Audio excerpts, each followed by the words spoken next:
Welcome to the Sick Mom's Guide podcast, episode 8. Hello.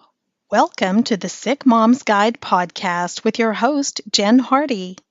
Jen is an author, wife, mom of 7, and collector of eclectic diseases. Jen believes that if moms with health issues can join together to lift the veil of shame and ditch the guilt, then as a community, we will make each other stronger.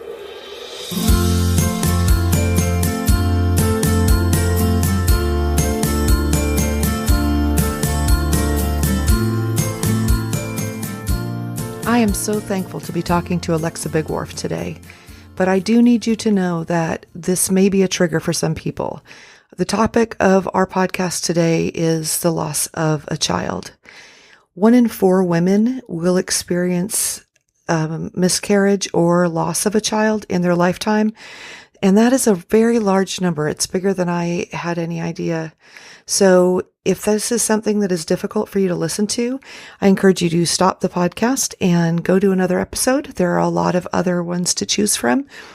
But for a lot of us, this is very important to listen to. Alexa has some really great ways to get through or help others get through the loss of a child. She's experienced it herself and now helps women all over to grieve and get through their grief and learn how to smile again. So I look forward to talking to her, and I thank you again for joining us. Here we go. Hey, Alexa, how are you doing today? I'm good, Jen. How are you?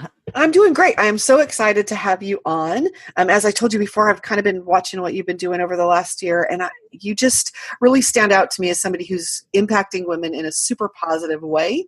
And so I wanted to have you on to talk about your life and what you're doing and the way you're positively moving forward, even though you've been through some stuff that's kind of hard. So I thought maybe we could start off with you telling a little bit about yourself and your family. Sure. Well, I think it's kind of funny when people say, well, I don't really have a lot to say about myself. I don't feel that way. I have a lot to say about myself. So oh my goodness, that just totally came across the wrong way. But the thing is, no, it's good. You've got a lot going on.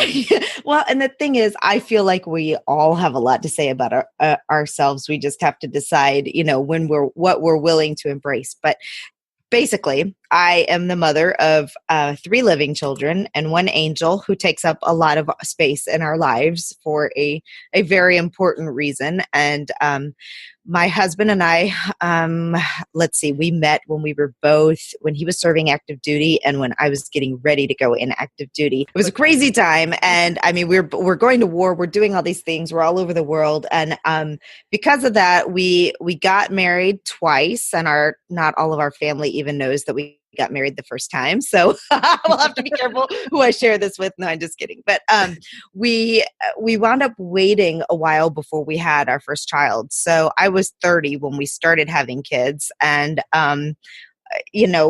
came into motherhood kind of unprepared, didn't really know what was happening. Now looking back on it, I struggled really badly with postpartum depression, and I didn't really know it. But I remember after he went back to work, I remember one day sitting in the bathroom, and for the life of me, I could not get the song, "One is the loneliest number," to stop repeating over and over through my head. It was crazy. But I separated from the Air Force around this same time, and I promise there's a reason all this stuff is linked, because I decided I wanted to be a stay-at-home mom. But I left the Air Force. We came back to the States. We were living in Germany at the time. It was a big adjustment, a huge adjustment. My husband was also a civilian by this time. He didn't find a job that was great. I wound up going back into Homeland Security, doing counterterrorism. Super stressful job. We had our second baby a couple years later.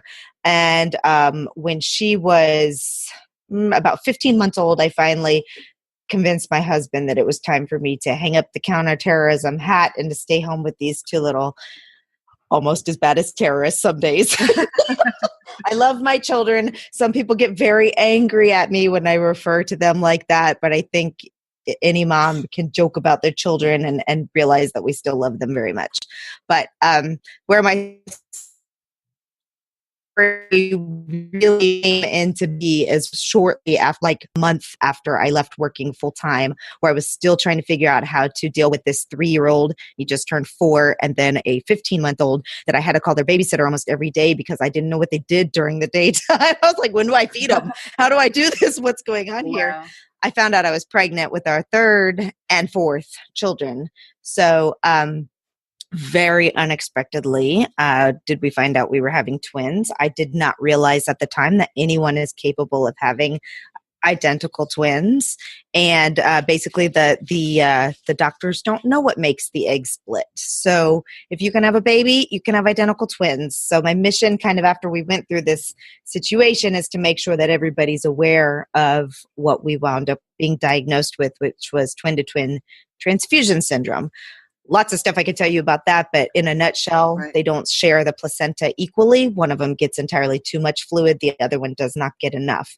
And in many, it's 100% fatal if no treatment taken. And then there are several different types of treatment options. And even so, the odds are not always great. And babies are almost always born severely preterm.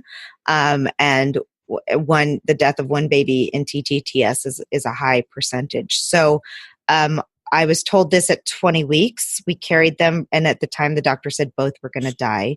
I wound up being hospitalized 3 times over the next 10 weeks, the last time for almost 5 weeks, and the babies were born just after 30 weeks.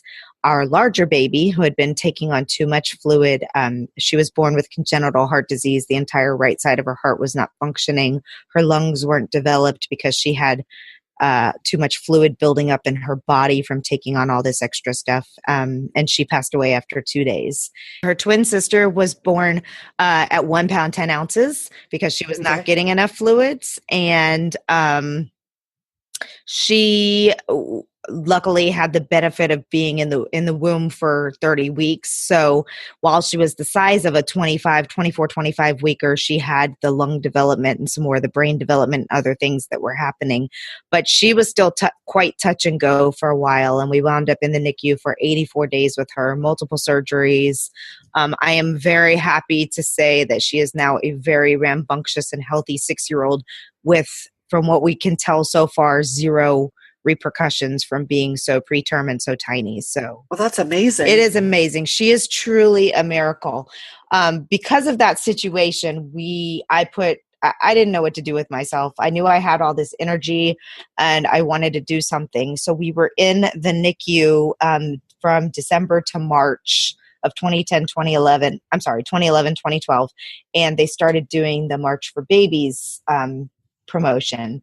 I'd heard of the March of Dimes, but I didn't really know or understand what it was. And once I found out that their mission was basically advancement of maternal and neonatal care, that the NICUs exist because of them, that all of these things like lung surfactant and newborn health screening and all these wonderful things are because of the March of Dimes, we set right to work. And in about 5 weeks, we raised $6,000 for the March of Dimes for our first walk. So that becomes something really important to us it basically, that was the beginning of my advocacy. And I've been advocating ever since then for healthy moms, healthy babies, healthy children, basically anything to do with children's health, their maternal health now. So I started blogging, and my blog became an outlet for a lot of things for me. My blog was actually like the beginning of a career that I didn't know I was going to have. And it started just being a place where I could express a couple of things. First of all, talk about my own grief and say the words that I didn't feel like I could say out loud, but I needed to share.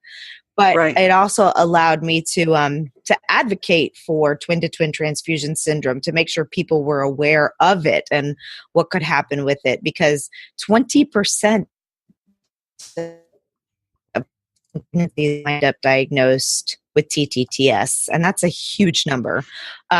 So, I started blogging, I started engaging with people, and then I realized I wanted to do more. I started writing about how to help a grieving family too, which seemed to really be popular with people. And still to this day, 6 years later, that's what people come to my blog for. What to say when somebody's baby has died, basically, is my number one type search term. And so we wrote a book. I came together with a bunch of other grieving parents, and we put together a book to help grieving parents. And we called it Sunshine After the Storm, a survival guide for the grieving mother, because we wanted them to know that in their worst hour, to be encouraged and hopeful that one day they would smile again and that life would be normal again, and to kind of navigate what happens after the death of your baby in terms of like what people might say and do and how they respond and how you talk to your children and how to do all these different things. So I've been rambling on and on and on. So in a very short nutshell, I will wrap it up to say when I published that book, I found out that I had an absolute love for writing. I mean, I always knew I wanted to be a writer, but like I loved the process of publishing a book. So as soon as I had an opportunity, I have 3 small kids at home. We did Lose the Cape. A co-author and I wrote Lose the Cape: Realities for Busy Modern Moms and Strategies to Survive, which is a totally different kind of encouragement from the grieving mother. It was encouragement for moms who feel inadequate because of what's in our faces all the time on what it means to be a good mom. So we wanted people to know that, being a mom is tough. Let's not make it harder by trying to live up to expectations that we'll never meet, and let's help each other. So I love that. Yeah. And that just kind of started a process where then, okay, you've done 2 books. How do you do this? What's happening? So I started helping others. And I realized that my mission in life is helping bring other women's stories to the world, and doing that through publishing, through writing books. Oh, that's great. So when you did your first book, did you self-publish that one? Mm-hmm. Yes. Yes and no. Technically, it is self-published in the fact that I did it all by myself.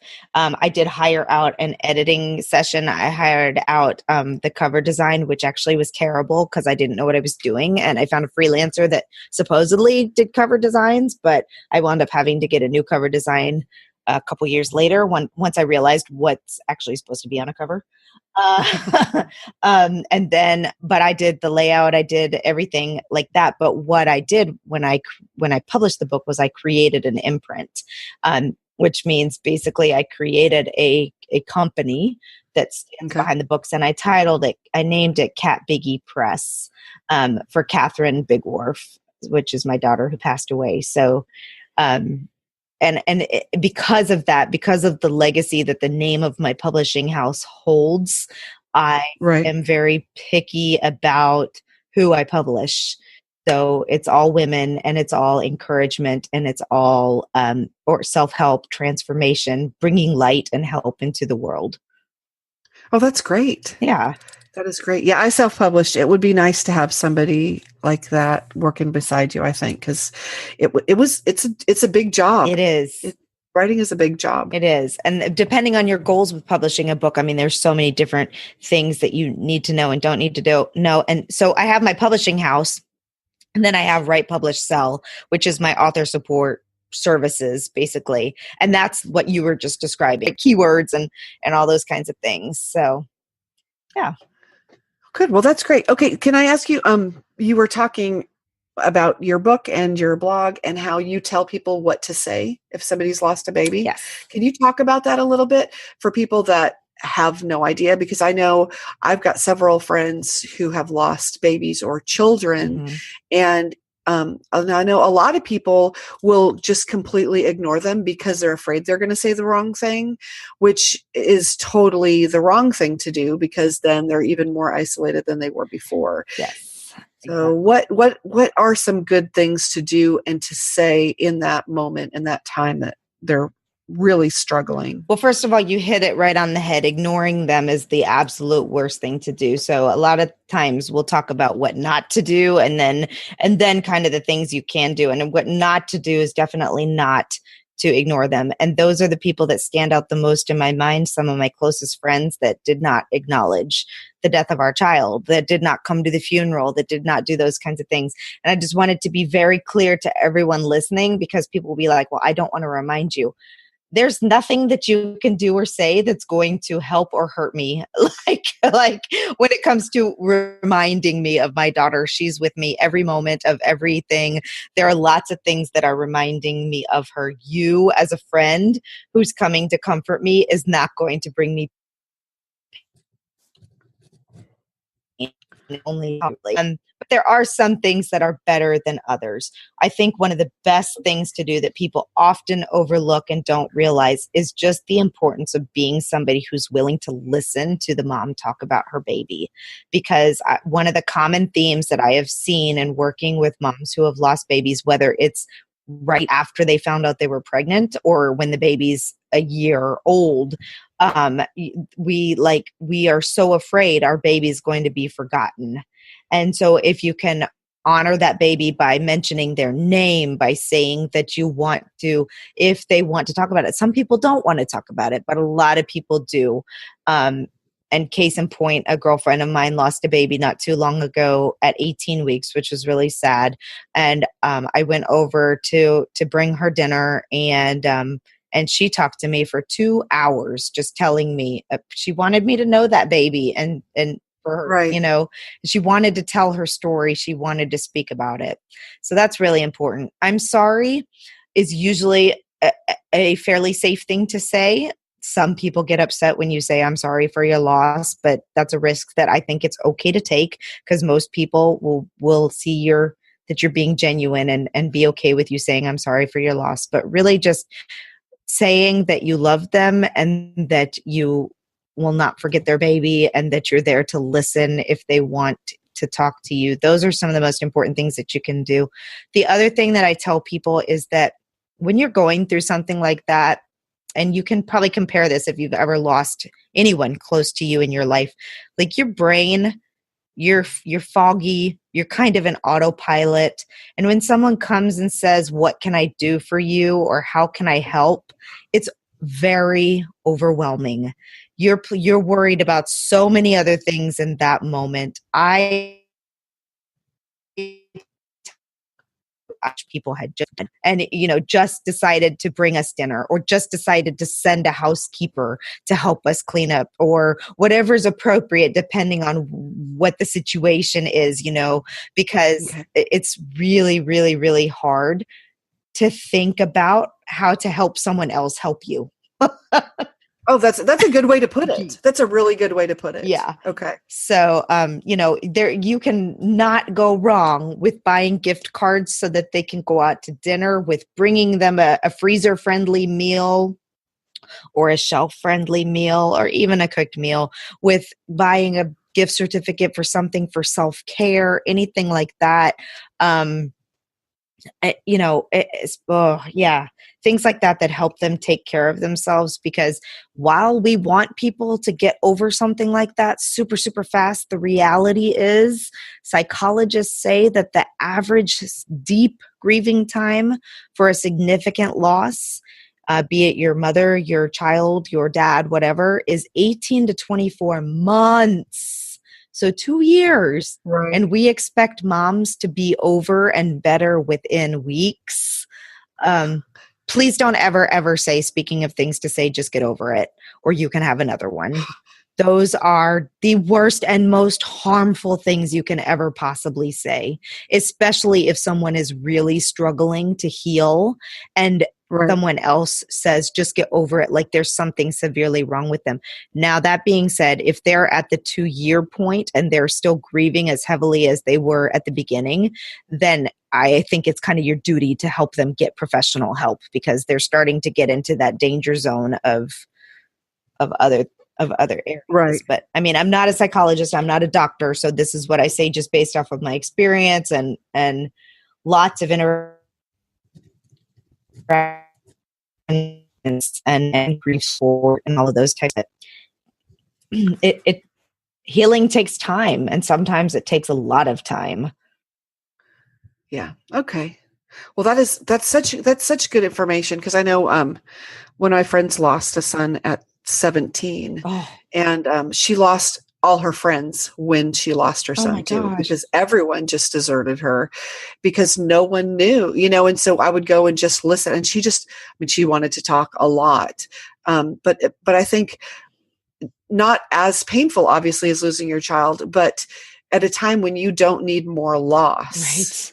To lose the people that had been your support system is really, really hard. So it's great that you're giving everybody like these things to say so that the person doesn't have to go through all that extra loss when they've lost somebody that it's just unfathomable to people who haven't been there, Yeah. what that loss would be. Exactly. So I so appreciate you being willing to talk about it. And I think that's another thing is, nobody wants to talk about death. I think especially like in our culture, people just don't want to talk about it. And so it's something that people don't want to bring up, and they don't, they just want to pretend like it doesn't exist. But unfortunately, it does exist. We're all going to deal with loss at some point. So it's people like you that are stepping up and saying, yes, this is hard and it's painful and it's bringing back things for me, but I'm going to get through that to help you get through your loss too. And I think, do you feel like, does it help you at all to help other people get through it? Oh my gosh, so much. That's one of the best things that has come out of it, actually, is just that feeling of knowing that I did something. And that's what kept me blogging, actually, was that I would get emails from people that would say, I was so alone. I didn't know anyone else was going through this. Thank you.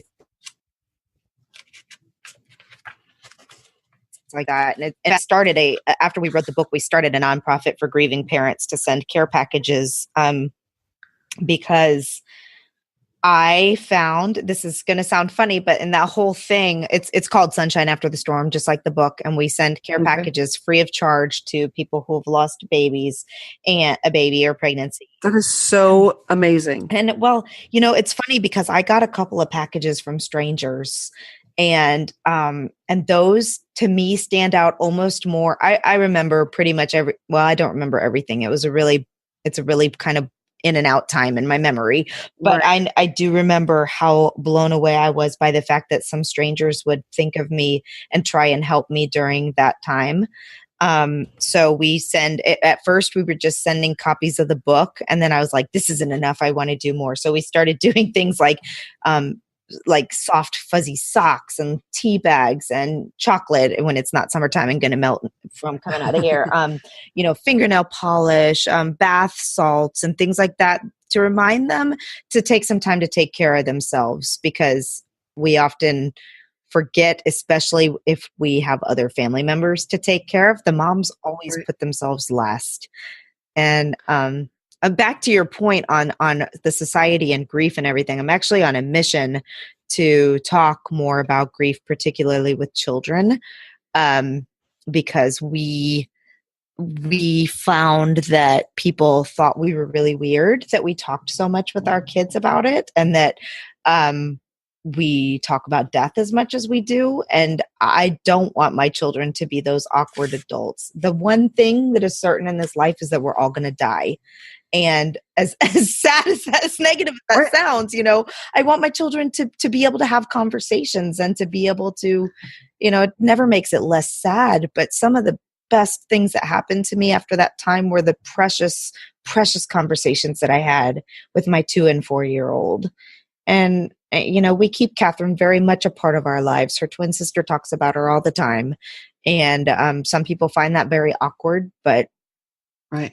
Well, my mom passed away in June and my kids were there. We went to go see her before she passed. We knew she had a massive heart attack, and we had the kids in the room, and they knew we were going to say goodbye, and they knew what was going to happen. And people were mortified.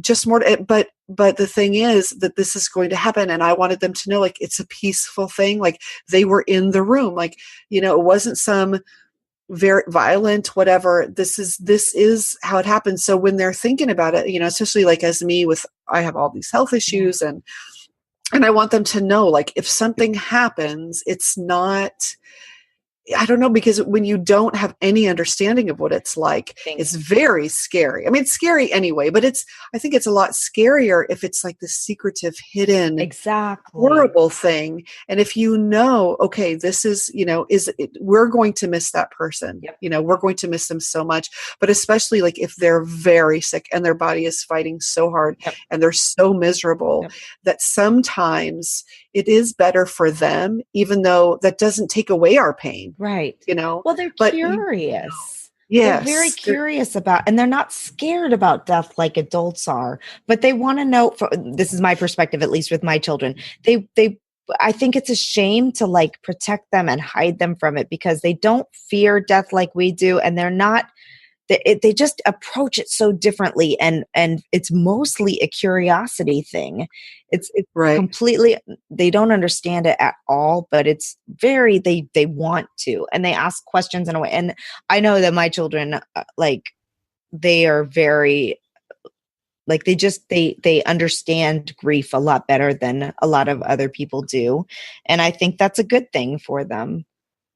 I think so too. And I think allowing people, giving people permission to grieve, because so many times we're like, here's a Kleenex, dry your tears. It's going to be fine. Just get over it. Right. Like you were saying, but no, it is okay to grieve. You're not going to get through it if you don't let yourself feel the sadness, talk about it, get it out. And I'm just going to share this with everybody. I want everybody to hear what you have to say, because I think but people need to know, and it may be your child or it may be a sibling or a parent or, but whatever you're going through, the same kind of things apply. But especially when you've lost a child, it's almost like a taboo thing in our culture. You just can't talk about it. And, I think there's so many women that are struggling with depression and anxiety and all these things, and they've had to bury all these feelings. Yeah. And just to know that you're out there, if somebody is listening to this and they have gone through all this and they still are grappling with how to handle it, that there is a place that they can reach out to, or if their friends going through, they can, pass along your information and know that they're not alone and that it is going to be okay. It's not going to be easy. Right. But it's going to get to a place where you're okay and you can still live your life and you don't have to have guilt because you're living. And that's, that's another thing, and you're taking what could have been, and you're just turning it into helping other people so that they know that. And I just really admire you for that. Well, thank you. It's a really amazing thing. You know what? It has been what saved me, because I think it's really easy to get lost in your grief. And I just remember I was participating. There's a lot of grief groups that aren't healthy, I will say. And I was in one of those, and everything was negative, and everything was, somebody would come in and just go to town on some pregnant woman and something that she said or did. And I'm like, this is not what I want to be a part of. I don't want to be a part of making my sadness and grief worse. I want to make it better, and I want to help others make it better too. And, I'm not going to lie. My twins would have been 6 this year. I still look at twins and I wonder why they got to be okay and mine didn't. I think those are normal questions. That does not mean for a second that I wish that they weren't okay. Let's clarify that right now. I just always wonder, why didn't my situation work? Will I ever get to a point where when I see another twin mom that I don't want to just immediately say, I'm a twin mom too. You see both of my girls, but and things that just stick with you forever, and that have lost babies to know that's normal too. And I remember my sister telling me that she didn't realize the significance of how much it hurt to lose a baby until she shared with a friend of hers from church that Catherine had died, and the woman started crying and shared her story that 53 years ago she had a stillborn baby. Wow. So it never goes away. It never goes away, but you can be happy again.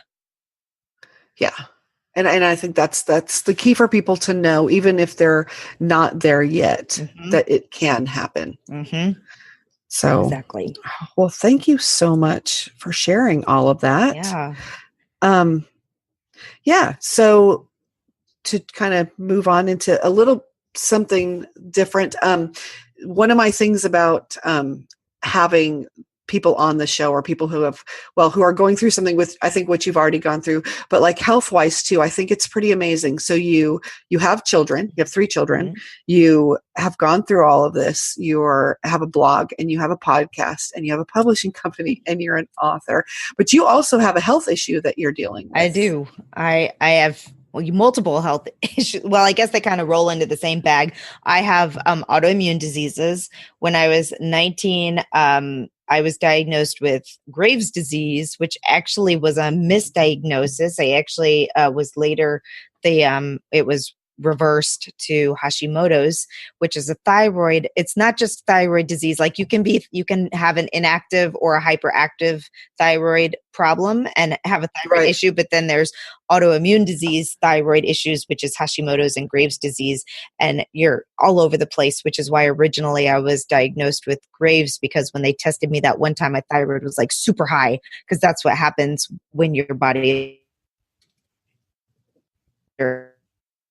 Anyway, we don't need to get into the science behind it. So with autoimmune diseases tend to run in packs. I didn't know this at the time, but when I was pregnant with my second child, I started having really bad swelling in my joints. Like the fluid would just pool up around my fingers, and my knees hurt so badly. Like I couldn't even climb the stairs.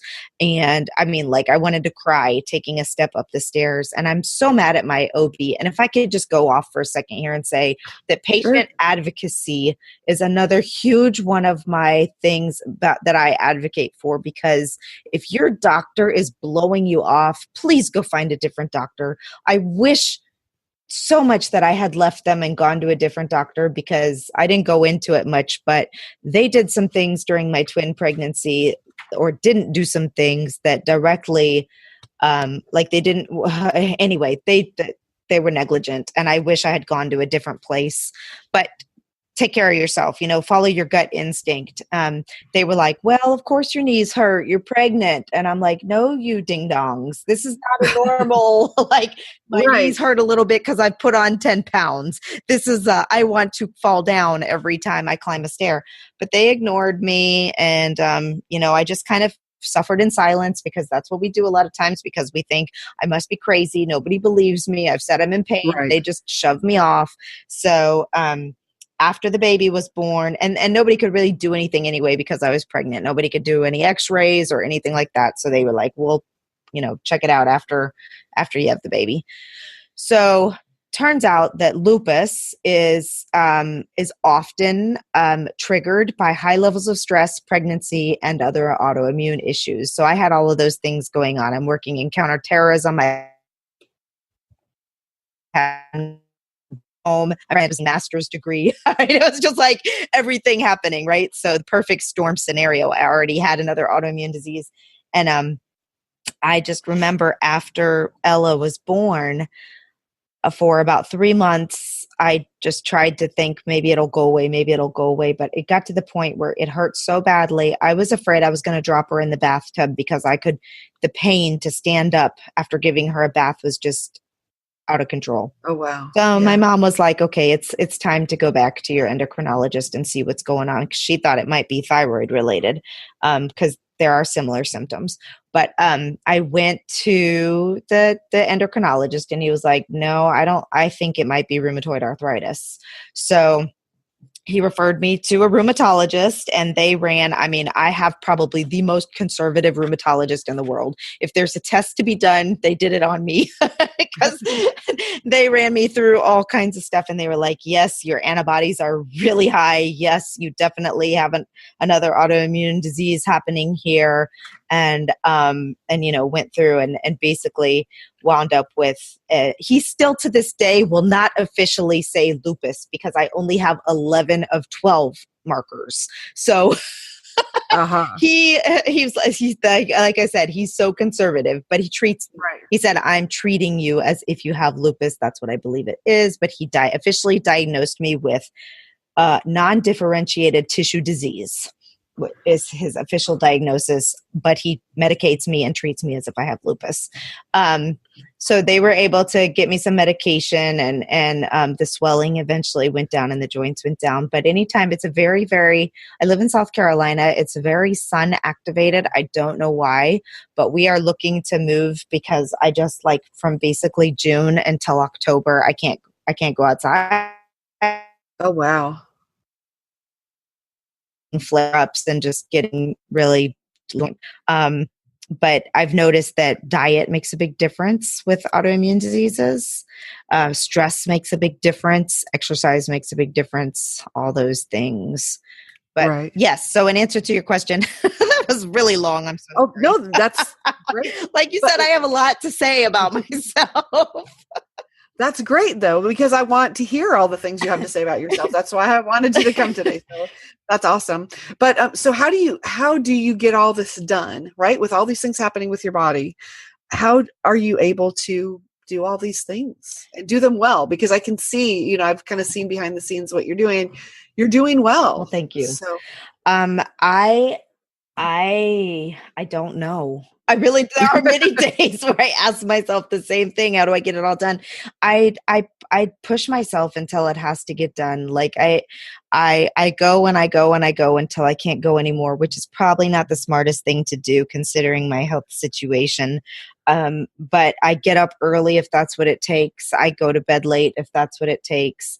I almost wound up divorced because of my everything going on, and my husband and I were actually separated for almost 7 months, and we finally realized that that's not what we wanted. And we've been working very hard. Marriage is a lot harder than I ever imagined it would be, but I mean, with a great counselor and with commitment from both of our sides, we're actually in a very good place right now. So that's good. Congratulations. That is a really hard thing to do. It is hard to come back together like that and do that. So that is awesome that you've been able to do that. Yeah. And, but I push myself really hard. I've always been super motivated. I've always been super goal driven. But I believe if you want something badly enough, you'll figure out how to do it. And I'm a super empathetic person. The one place where I have like zero tolerance is excuses, because right. You can make excuses from today until the day you die. But the reality is, if you want to do something, you will figure it out. You will. And that's what I do. I figure it out. Well, that's awesome. That is so cool. I'm writing that down right now.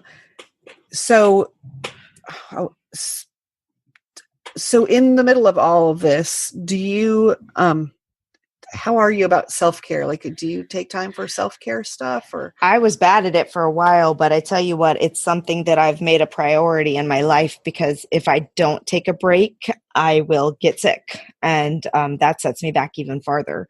So it's my self-care is different. Like, we don't have a lot of extra money, so I don't like to spend money going to the spa or doing things like that. Although from time to time I will go get a massage, but I don't spend a lot of money on hair or makeup or fingernails or anything like that. But what I do is I am committed to a girls' weekend with some of my best friends from college once a year, every year. We make a weekend, and it's amazing, like how much refreshing to my soul that 3 days does for, right. To be with those women for 3 days without kids, without husbands, without any of that stuff. And then the other thing that I do is I try to make everyday tasks be a little bit more enjoyable by doing like I'll store up 7 loads of laundry, and I'll go to the bedroom and I'll turn on one of my shows that I feel like watching, and I watch TV while I fold laundry or something like that, so it seems I'm knocking out 2 birds with one stone. I can binge watch, This Is Us and get the laundry done. And Well, I think, and that's such a good thing to remember too, is that even though we've got all this junk to do, like, we can make it fun, mm-hmm. Even though, and give ourselves permission. I think that's a hard thing as a mom, to give yourself permission to have fun. Like, we want everybody else to have fun. We want to make sure our husbands are happy and our kids are laughing. And we sometimes get so lost in the process. Yep. So that is a really good thing. Okay. And then, so I have two questions that I ask everybody. One is, what advice would you give to somebody, to a grieving mom? The biggest advice if they're new to the process, is to give themselves some grace and to take time to breathe and just go one day at a time and not try to, to give themselves the time to grieve. Their time frame might be 1 week or 6 weeks, but just grace for themselves and to give themselves time are the biggest things. And of course, to know that even though it seems impossible for them to imagine in the moment, they will smile again one day. Life will return to what I call a new normal. It never goes back to what it was before. And then I tell them to do kind of what I did, which was to throw myself, if it's their nature. Some people want nothing, Right? But to throw themselves into doing stuff for other people. Because if you look at some of the most amazing things that have happened in our country and in our world, a lot of times there's a grieving mother behind those efforts. That's true. I never really thought about that. There are a lot of things that are happening because of a grieving mom. I mean, if you look about Mothers Against Drunk Driving, if you look at some of the biggest institutions for funding and research on cancer and all these things, there's just amazing have come from that grief. Okay. And the last thing, I know your thing is lose your cape, and my thing is we have to quit being super mom. Like, right. The super mom thing has got to go. But my thing is, everybody has your one thing that you're superpower, like that you're good at. Even if people don't feel like they do, every one of us does. So what is your superpower? Whoa. Oh my gosh. That's a good question. I would say, oh, sorry, Jen. I think I missed this question in the thing, or I would have thought about it harder before. Oh, that's okay. I mean, I could list like 5 things that I think your superpower. But I would say my superpower is also my kryptonite.